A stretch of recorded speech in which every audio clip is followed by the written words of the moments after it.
दिनै बड'फा उपेन्द्रनाथ ब्रह्मनि 64थि दिनै जोनोम सान आरो बे जोनोम सानखौ दुलाराय बर' फरायसा आफादा फरायसा सान हिसाबै गोलाव समनिफ्राय जोङो फालिबोदों आरो दिनैनि बे गोथार सानाव दुलाराय बर' माहारियानो बड'फा उपेन्द्रनाथ ब्रह्मखौ गोसोखांदों आरो लोगोसे दुलाराय बर' फरायसा आफादनि जानानै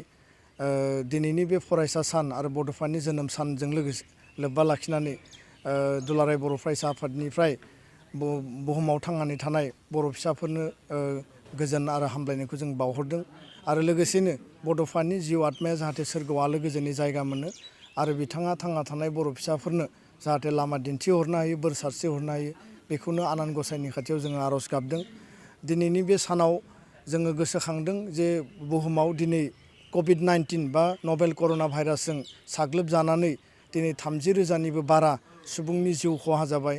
बिथांमोना रुंसारि जाबाय आरो 7 लाखनिबो बारा सुबुङा दिनै बे भाइरासजों दिनै इनफेक्टेड जादों। दा बेनि थाखायबो आनान गसाइनि खाथियाव दिनैनि बे गोथार सानाव जोङो आर'ज गाबो जाहाथे बुहुमाव जि महामारि बा गिख्रंथाव जि थासारि बे थासारिनिफ्राय जाहाथे सुबुं माहारिया रैखा मोननो हायो बा जों बेजों जुजिनानै थांना थानो हायो बा जों बेनिफ्राय बारग'नो हायो। दिनैनि बे सानाव दुलाराय बर' फरायसा आफादा बड'फानि जि सान्थौ आरो सानस्रि बड'फाया होनानै गालांनाय जायफोर मोन्थोर आलादा रायजो सोरजिनायनिफ्राय लानानै बर' हारि गेरेमसा दानायनि जिफोर सान्थौ आरो सानस्रिखौ जोंनो होनानै गालांबाय जोङो फिन खेबसेबाव जोङो समायखेरा लादों बड'फाया होनानै गालांनाय बै माइलस्टोन बा खुन्थियाखौ जोङो मोनहैनो थाखाय जायफोर खामानिफोरखौ जों मावलांनांगौ रांखान्थि बिथिङाव सोलोंथाइ बिथिङाव राजखान्थिक अधिकारनिफ्राय लानानै समाजारि थासारि सोलायहोनायनि थाखाय समाज जौगाहोनायनि थाखाय गासैबो बिथिंखौ जोङो हाबा मावलांनो थाखाय दुलाराय बर' फरायसा आफादा जोङो फिन बेखौ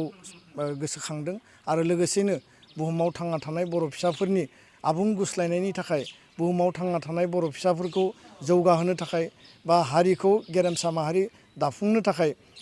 मिशन क्वालिटी इडुकेशन बड'फा मिशन फर सास्टेनेबल चेन्जनि गेजेरजों बर' हारियाव जायफोर हाबाफारिफोरखौ जों लानानै खामानि मावबाय थादों बेखौ जोङो जेब्लाबो कन्टिनिउ खालामगोन आरो बिनि गेजेरजों बड'फानि जि सिमां दङमोन बर' हारि गेरेमसा दानायनि थाखाय बर'आव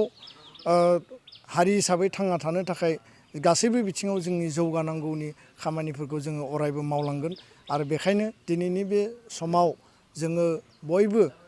मिरु आफादनिफ्राय लानानै जिल्ला दख'रा इउनिट कमिटिफ्रा दिनै बे बड'फानि गोथार सानखौ जोङो अबजार्भ खालामदों आरो जेरावबो जों बेखौ फालिदों। गुबुन बोसोराव जों जेरैबायदि फरायसा सानखौ फरायसा फरायसुलिफोरखौ लानानै जोङो हाबाफारि लायोमोन बयबो रायजो राजाफ्रा बेयाव बाहागो लायोमोन। देग्लाय नेसन वाइड 21 डेज लकडाउननि थाखाय जों बे हाबाफारिखौ गिदिरै जों खुंफुंनो हायाखै आरो बे जि भारत सरकारनि जि एडभाइजरि दङ जे जोङो मिनिमाम ससियेल डिसटेन्स बा गोजानाव थानानै जोङो मेनटेन खालामनानै जोङो बे हाबाफारिखौ दिनै बयबो जोंनि मावखुलियाव जों खुंफुंदों नियम बायदियै आरो बिनि गेजेरजों जोङो फैबाय थानाय समाव जोंनि जे हाबाफारिफोर मावनांगौ दङ बे हाबाफारिफोरखौ जोङो कन्टिनिउ खालामगोन आरो लोगोसेयैनो दिनैहाय बे नेसन वाइड लकडाउननि गेजेरजों जोंनि फरायसालि कलेज इउनिभारसिटिफ्रा दिनै बन्द' जानानै दङ जोंनि फरायसा फरायसुलिया दिनै न'आवनो दङ। दा आङो दिनैनि बे फरायसा साननि गेजेरजों आपिल खालामगोन खावलायगोन जोंनि फंबाय बिनानाव जोंनि लाइमोन सेंग्रा सिख्ला फरायसा फरायसुलि बिथांमोनखौ जे न'आव थानानैनो जाहाथे बयबो फरायनायखौ कन्टिनिउ लाखियो बयबो जाहाथे फरायनायनि सायाव गोसो होनानै जोथोन लायो गावनो न'आव जिखिनि हायो बेखिनिखौ फरायनानै जाहाथे लेसनफोरखौ फोजोबनानै लायो खारन बेबायदि मोनसे गिख्रंथाव महामारिजों जुजिनांगौआ गोलाव साननि गोनांथिबो जानो हायो आरो बे गोलाव सानाव जाहाथे जोंनि फरायनाया खहा जाया जोंनि सोलोंनांगौआ खहा जाया जोंनि मेलेमा जाहाथे बुथुवा जाया जोङो ओरैनो जिरायनानै थाया बेखायनो जोङो खावलायगोन जे बयबो फरायसा फरायसुलिया दिनै बेखौ गोसो गोथारै दिनैनि समाव